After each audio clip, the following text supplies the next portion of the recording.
Hi friends, I saw this article on jw.org last week entitled Help Your Children Deal with Disturbing News Reports, and I knew I had to make just a really quick video.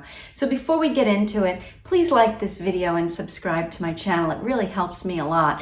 And also check the link down in the description of this video to my Facebook page to get some more information about all that I do. So anyway, let's get into this article. It appears that this is the evening news and that the parents are concerned by what's on television. Well, I don't understand why the child is even in the room in the first place. But anyway, the article goes on to say about how children are affected by the news. Nerve-wracking news, often accompanied by graphic video footage, is available 24/7 on TVs, and children are watching. JW.org goes on to say a tragic news report may disturb them deeply. Children may misinterpret what they are seeing on the news, and children may have trouble putting the news into perspective. And how can you help your children deal with news anxiety? Well, you limit their exposure to tragic news. I find this article in and of itself disturbing because, you see, I was born into the Jehovah's Witness organization, and I was a Jehovah's Witness kid. And what I can tell you about my life as a Jehovah's Witness kid was not what was necessarily disturbing on the news, but was what was disturbing in the literature that I was required to read. The religious literature, which was an everyday part of my life. That was what was so disturbing to me. You see, I was always afraid as a child. I was afraid of the dark and I was afraid of the light. I was afraid to close my eyes and I was afraid to open my eyes, but it wasn't because of what I was seeing on television or what I was seeing on the news.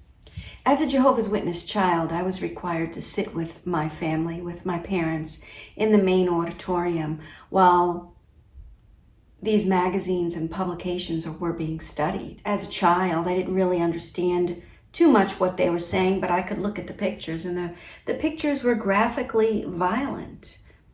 I knew that my future was going to consist of torture and death and hunger and pestilence, because this was what I was told on a daily basis would happen to me. Let me show you what I mean. I'm going to show you some examples of some Jehovah's Witness literature from the past and present. So here are a few shots of Watchtower magazines, articles on jw.org, and Awake magazines. The Awake magazine is a companion to the Watchtower magazine, but it's geared toward the youth. Can you believe that? And these two magazines was what I offered while knocking on doors as a publisher. We all did. I started knocking on doors when I was 5 years old, and I did that regularly from the age of 5 to the age of 23. And these were the articles that we discussed, that I discussed at the door. Do you think that the constant exposure to not only these graphic images, but also the contents of the talks on Armageddon at the Kingdom Hall is worse than the occasional dreaded news coverage? Do you think this literature contributes to the nightmares of Jehovah's Witness children? What about chronic anxiety, suicide?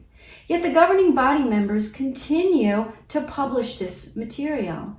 Did you see my recaps of the Always Rejoice convention? Children were in the audience listening to the constant repetition of fear, hunger, food shortages, devastation, and imminent doom, death, and persecution. But yet the governing body members place this article on jw.org as if they care. This doublespeak, you might say. Help your children deal with disturbing news reports. Well, I hate to tell you, Jehovah's Witness children are not suffering as a result of the disturbing news reports. Just turn the television off. I frankly don't watch it. They're plagued with the disturbing content of the publications of a doomsday cult. Jehovah's Witness organization is a doomsday cult, friends. I did a search of the word death on jw.org, and it returned 270 pages of content and more than 10,000 occurrences of the word death. I also did a search of the word violence on jw.org, and that delivered 96 pages of content and more than 3,000 occurrences of the word violence. What about hope and mercy and grace? The Bible is filled with messages of hope, mercy, and grace. Yet jw.org speaks about death and violence and suicide and martyrdom.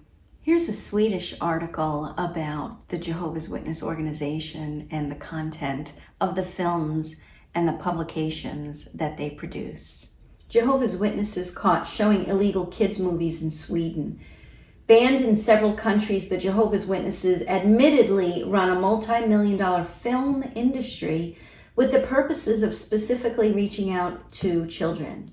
In researching this topic for this video, I stumbled upon a video done by Kim and Mikey, and they did such a really great job, so check it out. It's very well researched. But they go into this in greater detail, and what's really funny was they touched on a topic from the same Jehovah's Witness publication that I had already written into this video. It's because we both studied the same publication as children. But that book was the Paradise Lost book, and I want to show you the pictures of the publication that I, as a child, was required to study. Look at this. Look at these awful, awful pictures of bicycles and humans falling into the earth as it opens up to swallow them. I remember these pictures. They really impacted me greatly. I knew that persecution and torture was in my future, and what I used to do, I would hide dimes and nickels around my bedroom in hiding places because I knew food shortages and hunger were in the near future. And when my parents didn't have the money to buy the food to feed the family, I was going to show them this money that I had set aside. I was maybe six years old, maybe. I recently reconnected with a neighbor friend from when I was very small, and she reminded me that when we were children that I used to tell her that she was going to die at Armageddon unless she became a Jehovah's Witness. And I studied with her. I don't remember this because, thank God, I don't really have a lot of memories from my childhood, and I think that's a protection for my mind. But I studied the Paradise Lost book with her, and I told her of all of this garbage that was going to happen to people in their future. And thankfully, she never became a Jehovah's Witness, but she remembers everything that I don't remember. But this is the reason why I just had to do this video. The governing body members feign concern for the mental well-being of Jehovah's Witness children, yet at the same time produce graphically violent literature and videos and films that will keep them suspended in fear and make them believe that they must endure to the end, that anything outside of the organization is evil. Protect your children, friends. Don't let them be exposed to violently graphic Jehovah's Witness literature. Don't let them sit and listen to the talks of Armageddon and fear and hunger. The Always Rejoice convention was awful. It was full of graphically violent stories, while at the same time telling you you had to rejoice through it all. Turn to Jesus as your Savior today and stop reading the Jehovah's Witness literature, which is filled with propaganda and fear-mongering. Thank you so much for your time and watching my video today, and I hope you have a great day.